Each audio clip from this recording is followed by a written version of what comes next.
Hello dear students, कैसे हैं आप लोग। Welcome to this session. My name is doctor Kavita Rawat, your English teacher from ICD virtual classroom. Today we will continue our previous topic, that is non finite verb. तो बच्चों, आपको clear हो जाएगा कि नॉन फाइनाइट वर्ब्स क्या होते हैं, कि किस तरह से हम उनको जो है they do not use according to the tenses के अकॉर्डिंग हम इनको यूज नहीं करते। वर्ब जो है हमारे टू टाइप्स के होते हैं, एक फाइनाइट और एक इनफाइनाइट, नॉन फाइनाइट वर्ब्स। तो नॉन फाइनाइट जो है हम अकॉर्डिंग टू द टेंस नहीं यूज करते, या सब्जेक्ट या नंबर्स के हिसाब से नहीं यूज करते। बट जो फाइनाइट वर्ब्स होते हैं उनको हम यूज करते हैं according to the tenses, subject और नंबर्स, राइट। तो क्या डिफरेंस है, यस्टरडे वी डिस्कस। तो एक बार जो है इसको रिवाइज करते हैं कि non finite verbs further divide करते हैं हम थ्री में। इन्फिनेटिव्स, तो इन्फिनेटिव्स भी फर्दर डिवाइडेड इनटू टू। एक होता है हमारे बेयर इन्फिनेटिव और एक होता है इन्फिनेटिव विद टू। जब हम जो है वर्ब की फर्स्ट फॉर्म के साथ टू यूज करते हैं तो उसको बोलते हैं हम इन्फिनेटिव विद टू। दूसरा हमारा बेयर इन्फिनेटिव होती है जब हम वर्ब की फर्स्ट फॉर्म के साथ या कोई मॉडल्स होता है उसके साथ जो है हम टू नहीं यूज करते, first form of the verb use करते हैं, राइट।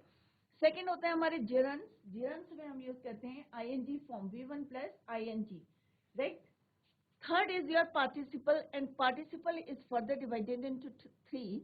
Present participle जिसमें हम वर्ब की first form plus ING use करते हैं। Second is your past participle जिसमें हम थर्ड फॉर्म यूज करते हैं। And next is your perfect participle, that is having के साथ हम third form of the verb use करते हैं, राइट। तो ये एक हमारा है फाइनाइट और नॉन फाइनाइट। ये finite change according to tenses, subject और टेंस के हिसाब से हम चेंज करते हैं। ये जितने हमारे टेंसेस होते हैं 12 टेंसेस, उसके अकॉर्डिंग हम यूज करते हैं। Second is your non finite, no change according to subject and tense, further divided into three, infinitive, gerund and participle, right. तो non finite verbs that do not change, yet that do not completely act as verbs. Non-finite have no subject, no models, and no tense. They do not get affected by the number of subjects or persons. Clear? ये कल हमने थोड़े से difference देखे थे simple से finite verbs में और नॉन फाइनाइट वर्ब्स में क्या डिफरेंस है, कैसे हम उनको यूज करते हैं, ये हमने already yesterday we discuss. Next हमने पढ़ा था कि नॉन फाइनाइट वर्ब की डेफिनेशन क्या है। Non finite verb is a verb form that does not show tense, जिसमें जो है does not show tense. In other words, you cannot tell if a sentence is in the past tense, present tense or future tense by looking at non-finite. अगर हम जो है किसी sentence में non finite को देखेंगे तो आप ये नहीं बता सकते कि this sentence is in present tense, past tense और future tense. Therefore, a non-finite verb is never the main verb in a sentence. तो मेन वर्ब की तरह हम इनको यूज नहीं करते नॉन फाइनाइट को। अब नॉन फाइनाइट कितने टाइप्स के होते हैं, थ्री टाइप्स के होते हैं। First is your V1 plus ING, कोई भी है, चाहे स्विमिंग है, स्विम प्लस आईएनजी, स्विमिंग है, टॉकिंग है, कोई भी वर्ड है जिसमें आईएनजी लगता है। बट कैसे यूज करते हैं, डिफरेंस क्या है जेरेंस और पार्टिसिपल में, प्रेजेंट पार्टिसिपल में, ये हमने जो है, क्योंकि प्रेजेंट पार्टिसिपल हम किस में यूज करते हैं, टेंसेस में यूज करते हैं। और यहाँ पे जिरन को कैसे यूज करते हैं हम, different as a subject to a verb use करते हैं, ऑब्जेक्ट के रूप में यूज करते हैं, या कॉम्प्लीमेंट्री प्रपोजिशंस में यूज करते हैं। तो किस तरह से यूज करते हैं, later we will discuss in detail. Infinitives होती है टू बेक, जैसे यहाँ पे कल भी मैंने आपको बताया था। दूसरा होता है हमारा बेयर इन्फिनेटिव।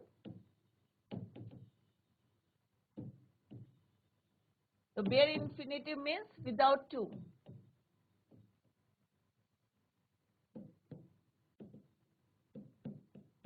बेयर इन्फिनेटिव को हम यूज करते हैं मॉडल्स में भी यूज करते हैं। जैसे अभी हमने इस प्रीवियस लेक्चर हमारा क्या था टॉपिक, मॉडल्स। तो मॉडल्स में हमने देखा था कि first form of the verb use करते हैं, टू इसमें यूज नहीं करते हैं। चाहे कैन हो, चाहे मस्ट हो, चाहे आपका कुड हो, वुड हो, तो to go, would to go नहीं होता है, या राइट। तो कोई भी मॉडल्स हम यूज करते हैं किसी भी सेंटेंस में तो हम उसमें बेयर इन्फिनेटिव को यूज करते हैं।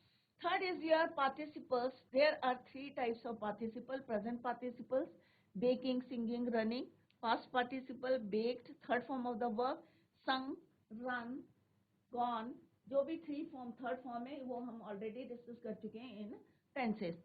Perfect participles having plus V3, having finished his work, her work, और ही और शी वेंट होम. ये अपना काम खत्म करने के बाद. तो हैविंग के साथ भी हम फिनिश्ड को थर्ड फॉर्म को यूज करते हैं. ये हमने डिफरेंस देखा था, इसी को हम कंटिन्यू कर रहे थे. तो अभी हम let's continue this. As a subject of a verb, हम gerund को यूज करते हैं as a subject of a verb. तो हमने यहाँ पे डिस्कस करा था कि जैसे स्मोकिंग है, तो smoking is bad for health. तो ये स्मोकिंग क्या है, यहाँ पे स्मोक करना क्या है, हमारा एक क्या है फंक्शन है, वर्ब है, एक्शन है. तो स्मोकिंग क्या है, यहाँ पे सब्जेक्ट की तरह काम कर रहा है. और किसका सब्जेक्ट है, वर्ब का सब्जेक्ट है. और वर्ब क्या है इसमें, इज, राइट. तो as the subject of a verb, तो वर्ब का क्या है ये सब्जेक्ट. सिमिलरली स्विमिंग इज, तो स्विमिंग क्या है आपका वर्ब, और ये क्या है आपका सब्जेक्ट. तो ऐसे आपको लगेगा अरे स्विमिंग है, स्विमिंग क्या है हमारा वर्ब है, बट यहाँ पे it act as a subject of a verb. Clear. Laughing is good, same is का क्या है ये लाफिंग. या डांसिंग इज गुड एक्सरसाइज भी आप लिख सकते हैं as a object of a verb. अब शी लाइक्स, अब यहाँ पे उल्टा है, यहाँ पे जो है ये वर्ब की तरह काम कर रहा है, सॉरी ऑब्जेक्ट की तरह. दिस इज योर ऑब्जेक्ट और ये क्या आपका वर्ब. तो यहाँ पे क्या काम कर रहा है, as the object of a verb, verb के ऑब्जेक्ट की तरह काम कर रहा है. किसकी तरह काम कर रहा है, वर्ब के ऑब्जेक्ट की तरह काम कर रहा है. आई लाइक स्विमिंग, तो यहाँ पे भी सेम, ये आपका ऑब्जेक्ट है और ये क्या है आपका वर्ब है. तो यहाँ पे हमने देखा कि स्विमिंग, यहाँ पे भी स्विमिंग है, बट डिफरेंस क्या है बच्चों कि वहां पे as a subject of a verb काम कर रहा है, बट इधर जो है स्विमिंग का मीनिंग जो है चेंज हो गया है. यहाँ पे वो ऑब्जेक्ट की तरह काम कर रहा है, object of a verb. Clear. तो ये आपको डिफरेंस दिखा है. दूसरा है एज द, ये वाला हम बाद में करेंगे. As a object of a preposition. अब प्रपोजिशन, अब स्विमिंग के देखो तीन हमने देखा कि कहाँ पे जो है स्विमिंग को हमने यूज करा as a subject of verb, कहीं हमने यूज करा ऑब्जेक्ट ऑफ ए वर्ब. अब थर्ड हम देख रहे हैं कि स्विमिंग को हमने किसका करा as the object of preposition. तो ऑफ क्या है यहाँ पे, प्रपोजिशन है, और स्विमिंग क्या है इसका ऑब्जेक्ट. तो यहाँ पे क्या कर रहा है ये, it act as the object of a preposition, right. Similarly in the next, stealing क्या है हमारा यहाँ पे ऑब्जेक्ट. किसका ऑब्जेक्ट है, प्रपोजिशन का ऑब्जेक्ट है. स्विमिंग किसका ऑब्जेक्ट है, प्रपोजिशन ऑफ का ऑब्जेक्ट है. यहाँ पे हमने देखा स्विमिंग क्या है, ऑब्जेक्ट है वर्ब का, राइट. यहाँ पे क्या है, वर्ब का सब्जेक्ट है. तो gerund को हम कैसे यूज करते हैं, तो एग्जाम में इसी टाइप के आते हैं. तो बच्चों कंफ्यूज मत करें, यहाँ पे बिल्कुल डिटेल में with the help of examples जो है क्लियर करने की कोशिश करिए. As a complement of a verb, verb के कॉम्प्लीमेंट की तरह. तो ये वर्ब है और ये कॉम्प्लीमेंट है कि my hobby is collecting stamp, या my favourite pastime is bird watching. तो इज क्या है आपका वर्ब, और बर्ड वॉचिंग क्या है आपका कॉम्प्लीमेंट. क्लियर. तो ये क्या है हमारे gerund के डिफरेंट यूजेस. नेक्स्ट है use to before base form of a verb. जैसे allow me to go home, I want to go home, she is wise enough to take decision. तो यहाँ पे हमने वर्ब के साथ हमने क्या यूज करा, बेस फॉर्म के साथ टू. तो V1 के साथ हमने क्या यूज करा, टू प्लस V1, राइट. जैसे हमने कल भी डिस्कस करा था कि इंट्रोगेटिव वर्ड्स के साथ भी हम क्या यूज करते हैं, टू को यूज करते हैं. तो two plus V1. He does not know what to do, I am learning how to play. दूसरा हमारा क्या है, ये तो है इंफिनिटिव विद टू. नेक्स्ट है bare infinitive. Bare infinitive means without to. Let him do his homework, जैसे कल भी मैंने आपको बताया था, लेट हिम टू डू नहीं होता है, late him do his let him do his homework, let me go home, right, let us go to the cinema. दूसरा क्या है कि मॉडल के साथ हम क्या यूज करते हैं, बेयर इन्फिनेटिव। कोई भी मॉडल होंगे उसके साथ हम क्या यूज करते हैं, bare infinitive,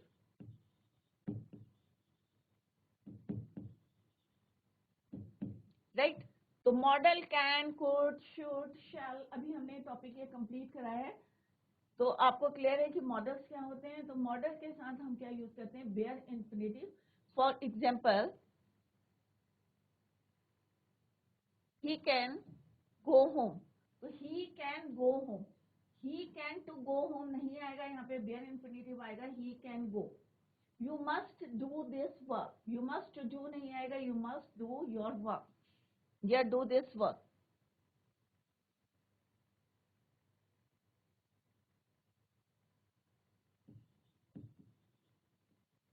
You must do this work. Yeah, I can go home. You should do the work. Right? तो हम कोई भी मॉडल को यूज करते हैं तो वहां पे या it may rain today, right, या इट माइट रेन टुडे। तो कोई भी मॉडल हो, चाहे कैन हो, कुड हो, शैल हो, शुड हो, तो हमें जो है क्या यूज करना है, उसके साथ बेयर इन्फिनेटिव को यूज करना है। यहाँ पे हमने मस्ट, टू डू नहीं है, बेयर इन्फिनेटिव है।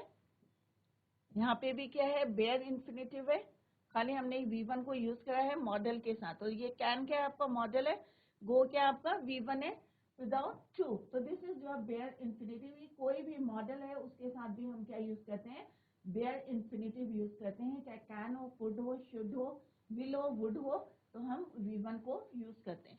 नेक्स्ट पॉइंट क्या है बच्चों, डू प्लस एनीथिंग नथिंग। अगर कोई भी वर्ड हो, चाहे एनीथिंग हो, नथिंग हो, एवरीथिंग हो, एक्सेप्ट, बट, हम क्या यूज करते हैं, bare infinitive. We did nothing but talk, तो नथिंग क्या है, हमने यहाँ पे क्या यूज करा, बेयर इन्फिनेटिव यूज करा। वी डिड डू नथिंग नहीं लिखना है आपको, we did nothing but talk. He does everything except talk, तो वो कुछ भी कर सकते हैं। और मॉडल्स प्लस इन्फिनेटिव, ये जो है हमने ऊपर कर दिया। वी मस्ट या यू मस्ट ओबे योर पेरेंट्स, यू मस्ट ओबे योर पेरेंट्स, तो क्या हो गया, यहाँ पे हमने क्या यूज करा, बेयर इन्फिनेटिव यूज करा, यू मस्ट ओबे योर पेरेंट्स। या मे गॉड ब्लेस यू, तो मे गॉड ब्लेस यू, तो यहाँ पे भी हमने बेयर इन्फिनेटिव को यूज किया। तो कहने का मतलब है कि it is clear to you कि कोई भी मॉडल अगर आप यूज करते हैं सेंटेंस में तो यूज बेयर इन्फिनेटिव। क्लियर, तो ये हमारा इन्फिनेटिव था, जेरेंट्स हमने पढ़ लिया है। Now next is your participles. तो थर्ड क्या है, नॉन फाइनाइट इज पार्टिसिपल्स। तो हमने देखा कि कोई भी, चाहे हम इन्फिनेटिव यूज करें, चाहे हम जेरेंट यूज करें, तो हम किसके अकॉर्डिंग यूज करें, टेंसेस के अकॉर्डिंग। हम we are not using non infinitive, according to the tenses, according to the subject और according to the numbers. Clear, तो हमने सिंपल जो है उसको किस रूल के अकॉर्डिंग यूज करा, it is, I think it is clear to you. Now next is your participle. The first one is your present participle V1 plus ing। तो कोई भी नाउन से पहले जो है हमारे एडजेक्टिव यहाँ पे यूज करा है, all the leaking taps, all the leaking taps. तो यहाँ पे क्या है, नाउन से पहले हमने क्या यूज करा है, प्रेजेंट पार्टिसिपल्स को यूज करा है। तो यहाँ पे क्या है, ऑल द लीकिंग टैप्स। तो यहाँ पे टैप्स क्या है, नाउन है। नाउन की क्या है विशेषता, कौन बता रहा है, लीकिंग टैप्स, कि लीक कर रहे हैं। तो यहाँ पे जो लीकिंग है, it is not gerund, it is present participle, right. As a adjective it work as a adjective, should be repaired. This moving is boring, moving नहीं है, दिस मूवी इज बोरिंग। यहाँ पे क्या है, कॉम्प्लीमेंट दिया हमने movie को कि this movie is boring, right. तो कॉम्प्लीमेंट है, we saw the couple,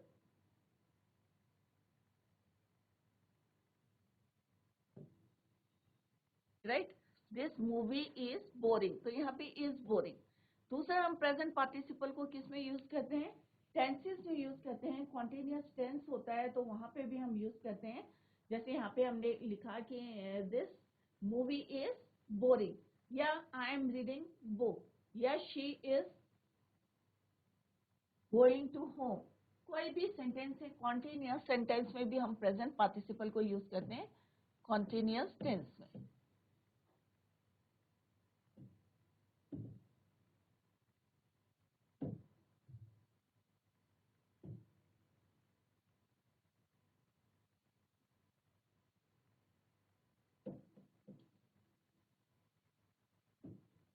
right, तो V1 plus ING continuous tense में हम यूज करते हैं प्रेजेंट पार्टिसिपल को। Right, next is past participle, he is a retired army officer. अब रिटायर्ड आर्मी, अब यहाँ पे हमने क्या यूज करी, V3। अब V3 किसके साथ यूज करी हमने, आर्मी ऑफिसर। तो इसकी आर्मी ऑफिसर की क्या बता रहा है, वो एडजेक्टिव है, विशेषता बता रहे हैं कि वो क्या है, रिटायर्ड है। He is a retired army officer. Right, तो यहाँ पे क्या है, एज ए एडजेक्टिव यहाँ यूज करा हमने past participle. I have written a letter, तो यहाँ पे क्या है हमारा, प्रेजेंट परफेक्ट टेंस में हमने यूज करा, परफेक्ट टेंस में। थर्ड फॉर्म हम कहाँ यूज करते हैं, third form of the perfect tense में यूज करते हैं, चाहे प्रेजेंट हो, पास्ट हो, चाहे फ्यूचर हो, थर्ड फॉर्म को हम वहाँ पे यूज करते हैं। Written a letter, I was worried about you, subject का क्या है ये, यहाँ पे जो है कॉम्प्लीमेंट दिया है। ही लेफ्ट मी स्टम्प्ड, यहाँ पे भी क्या है, third form of the verb को यूज करा है। तो अकॉर्डिंग तो हम कैसे यूज करते हैं, एज एडजेक्टिव यूज करते हैं, as in the perfect tense में हम यूज करते हैं पास्ट पार्टिसिपल को। To form the passive voice, अगर हम एक्टिव से पैसिव, जैसे हमने ऑलरेडी करा है एक्टिव पैसिव वॉइस करा है, तो आपने देखा होगा कि वहां पे भी हम क्या करते हैं, third form of the verb को यूज करते हैं। किस तरह से यूज करते हैं, इट इज क्लियर कि एक्टिव से पैसिव, क्योंकि एक्टिव टेंस, एक्टिव वॉइस क्या होता है आपका, अकॉर्डिंग टू द टेंस होते हैं, बट जो पैसिव वॉइस होते हैं always use third form of the verb. यहाँ पे हम हमेशा क्या यूज करते हैं, V3। Right, a tiger was killed by, तो यहाँ पे किल्ड हमने यूज करा। I the bicycle was stolen, third form. तो यहाँ पे हमने क्या देखा कि पैसिव वॉइस में भी हम पास्ट पार्टिसिपल को यूज करते हैं, या परफेक्ट टेंस होता है वहां पे हम उसको यूज करते हैं। क्लियर। नेक्स्ट है to qualify a noun, noun को क्वालिफाई करने के लिए, जैसे पहले भी हमने जो है यूज करा था। और फ्राइटेंड चाइल्ड, चाइल्ड क्या है यहाँ पे, noun, frightened stood at the door. A burn child, यहाँ पे नाउन को बता रहा है कि नाउन क्या, चाइल्ड कैसा है, बर्न, दैट्स द फायर। तो अ बर्न और फ्राइटेंड क्या है, ये क्वालिफाई करे किसको, चाइल्ड को, ड्रेड्स को। यहाँ पे आर्मी ऑफिसर को भी सेम है, he is a retired army officer. तो यहाँ पे एडजेक्टिव है कि आर्मी ऑफिसर कैसा है, यहाँ पे रिटायर्ड है। Clear. Perfect participle, having finished my work I went home. तो हैविंग के साथ आपको क्या यूज करना है, third form of the work. तो इस तरह से आपको जो है, या having killed the tiger, he carried it as, he carried it to home. तो वो उसको कहाँ ले गया, होम में ले गया उसको मारने के बाद।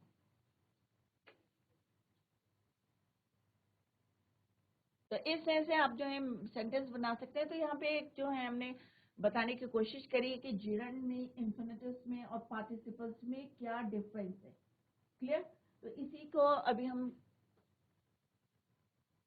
अब यहाँ पे कुछ है यहाँ पे कि easy examples of non finite verbs, कैसे आप उसको पहचानेंगे। तो यहाँ पे जो है टेलटेल साइन दिए हैं, एग्जांपल्स दिए हैं। तो आई थिंक जो है इससे आपको और भी ज्यादा क्लियर हो जाएगा।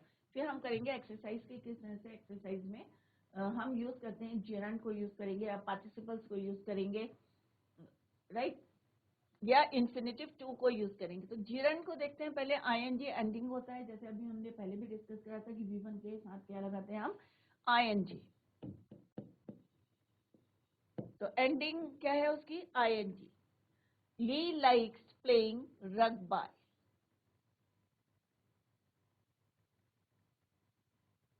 ठीक है।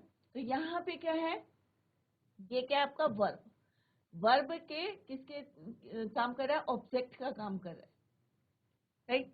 अगर मैं यहीं पे यहाँ पे बोलूंगी कि dancing is a good exercise,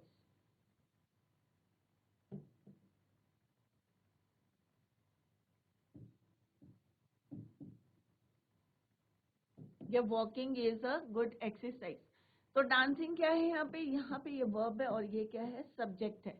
तो वर्ब के सब्जेक्ट की तरह यहाँ पे क्या कर रहा है, ये वर्क कर रहा है। यहाँ पे वर्ब का ऑब्जेक्ट की तरह वो काम कर रहे हैं, क्या, gerund, clear. Next is infinitive. अब इंफिनिटिव क्या है, ये हमने पहले भी क्लियर करा है, जैसे subject to subject of a verb, verb के सब्जेक्ट की तरह काम करेगा, या ऑब्जेक्ट की तरह वर्क करेगा, या कॉम्प्लीमेंट्री की तरह यूज करेगा, या प्रपोजिशन के ऑब्जेक्ट की तरह वो एक्ट करेगा। Next is your infinitive usually proceeded by to और without to.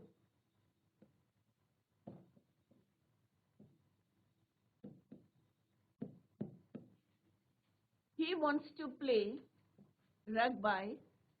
He wants a game to play. He begged to play.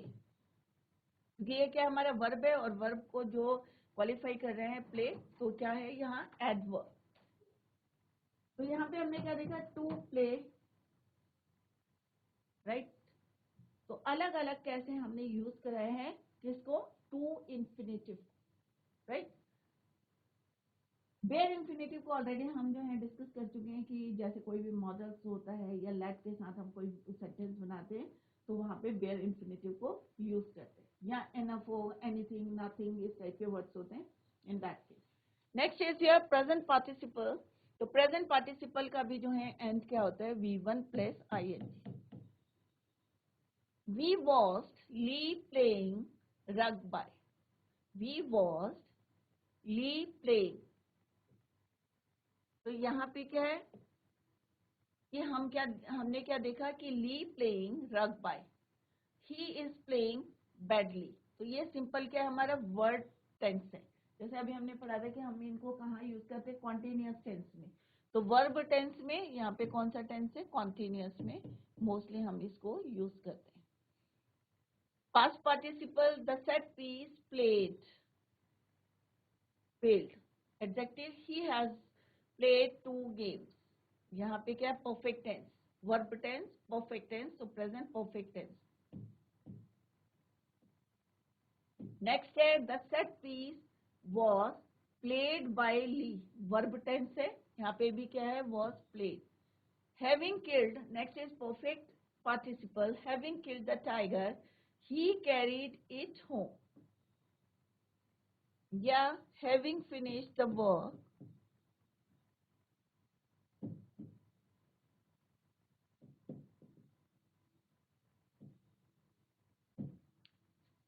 his work,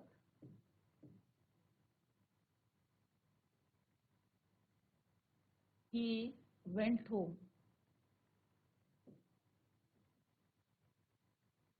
या having taken the breakfast, he went to school. ये breakfast करने के बाद वो कहाँ गया, school गया। तो these are the example of perfect participle. तो हमने देखा कि जो नॉन फाइनाइट्स है they are divided into 3 gerunds, participle और इन्फिनेटिव्स। तो पार्टिसिपल जो है फर्दर डिवाइडेड इनटू 3, एक है present participle, past participle and perfect participle. तो आई होप आप लोगों को क्लियर हुए होंगे जो भी डाउट थे। आई थिंक क्योंकि हमने जो है 2 बार इसको रिवाइज कराया कि किस तरह से क्या डिफरेंस है, इसकी हेल्प से जो है क्लियर हो गया होगा कि जीरंड को हम कैसे यूज करते हैं, या पार्टिसिपल्स को कैसे यूज करते हैं, या इन्फिनेटिव्स जो 2 टाइप्स की होती हैं, एक होती है इन्फिनेटिव विथ टू और एक होती है infinitive without to, that is your bare infinitive. I hope it is clear to you कि डिफरेंस क्या है इनमें।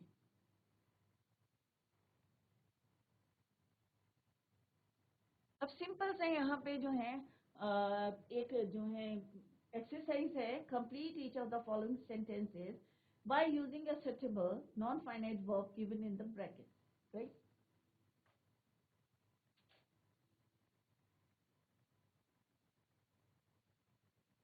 तो यहाँ पे एक एक्सरसाइज है ये,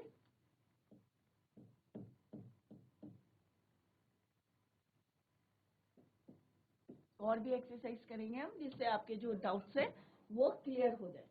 तो first one is dash is the water sport. अब हमने देखा था कि स्विम को जब हमने जो है पढ़ा था नॉन फाइनाइट वर्ड्स, तो हमने देखा था कि स्विम को हमने डिफरेंट रूप में पढ़ा था, as a subject, as a object, right, as a object of a preposition. तो यहाँ पे dash is a water sport. तो क्या आएगा बच्चों यहाँ पे, कौन सा नॉन फाइनाइट आएगा, जिरंट आएगा यहाँ पे, या प्रेजेंट पार्टिसिपल आएगा, या यहाँ पे इंफिनिटिव आएगा। तो swim is a water sport आएगा। तो बच्चों यहाँ पे क्या आएगा, swimming is a water sport. यहाँ पे स्विम जो है, क्योंकि हम अपना जो है क्लियर भी करते रहे कि वाई वी यूज, कि हम क्यों, क्या हमने यहाँ पे swimming is a water sport. अब हमने यहाँ पे स्विमिंग क्यों यूज कर, क्योंकि यहाँ पे जो स्विम है, जो वर्ब है हमें दिया हुआ है, तो स्विमिंग क्या है, इज का सब्जेक्ट, इसका क्या है सब्जेक्ट। तो यहाँ पे हम क्या यूज कर रहे हैं, जिरंट को यूज कर रहे हैं।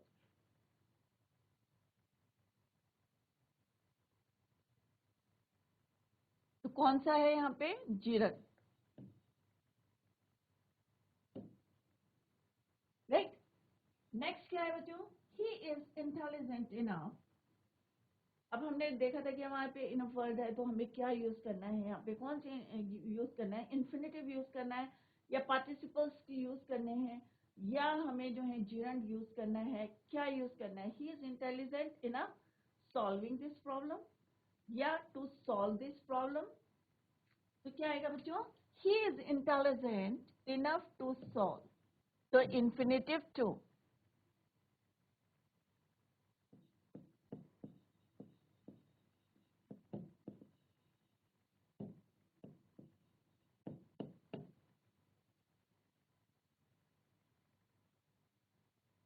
Solve, right.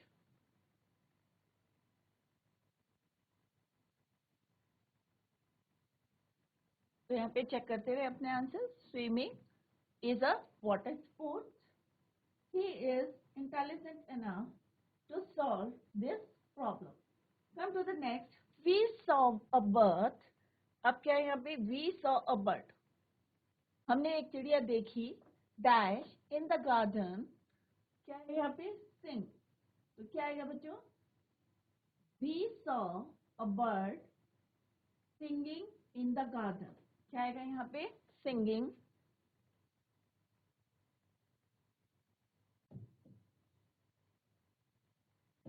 in the garden। Next है, you are too young dash this tree। तो क्या आएगा बच्चों यहाँ पे, you are too young, check करते रहे आंसर, singing, राइट। तो यहाँ पे क्या है, we saw a bird, हमने एक चिड़िया देखी जो क्या कर रही थी, singing in the garden। you are too young to climb dash this tree। तो क्या है, ये आएगा बच्चों, you are too young climbing this tree, या to climb this tree। तो you are too young to climb, to infinitive, right. क्या आएगा यहाँ पे, you are too young to climb this tree।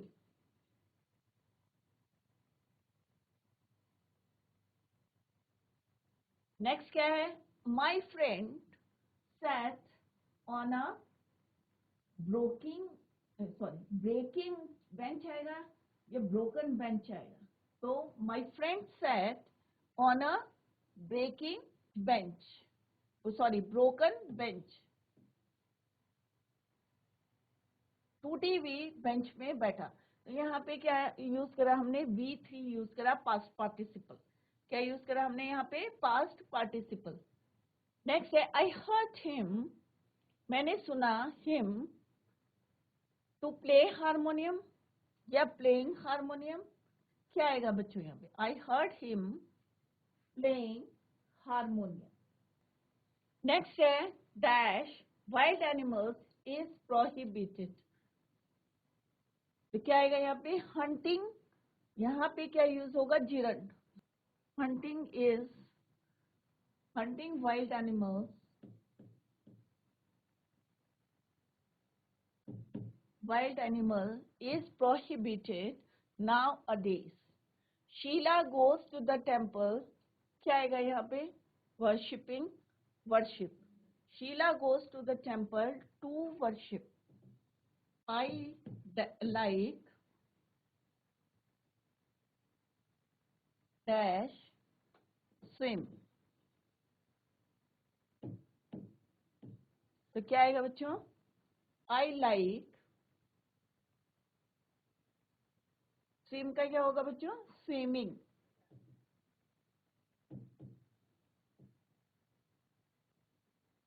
I like swimming. तो इस तरह से आपको फिल करना है और एग्जाम्पल भी लिख सकते हैं आप.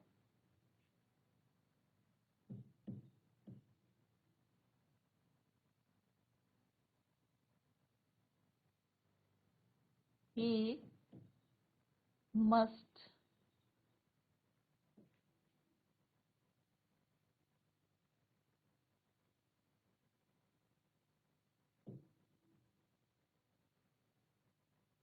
must dash this work. Do. तो यहाँ पे क्या आएगा बच्चों? He must do आएगा या he must. तो अभी हमने थोड़ी देर पहले पढ़ा था कि कोई भी मॉडल होता है उसके साथ हम क्या लिखेंगे? First form of the verb. He must do this work या he must do his work. Right? या he can go home या it may rain.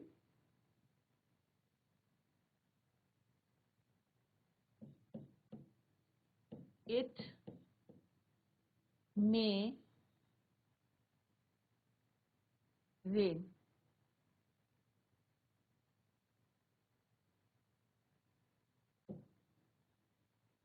So you should do this work.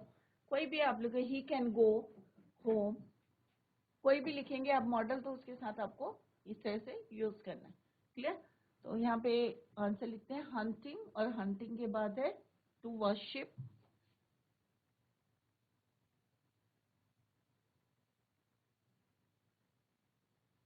उसके बाद आएगा swimming.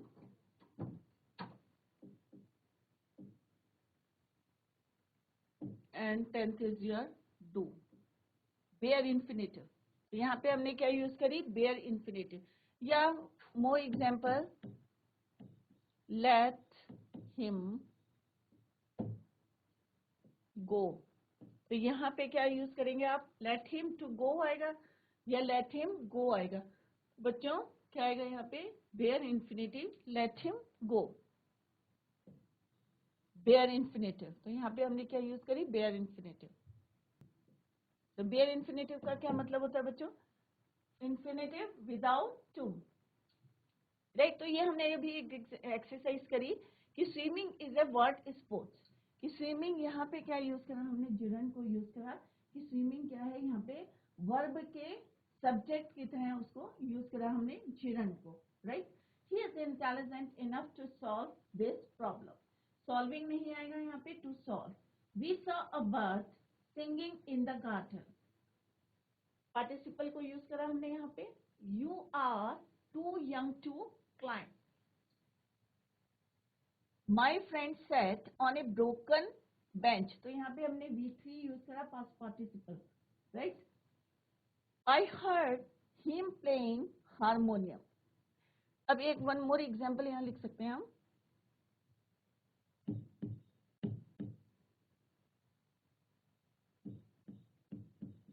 Having dash finished his work, he went home.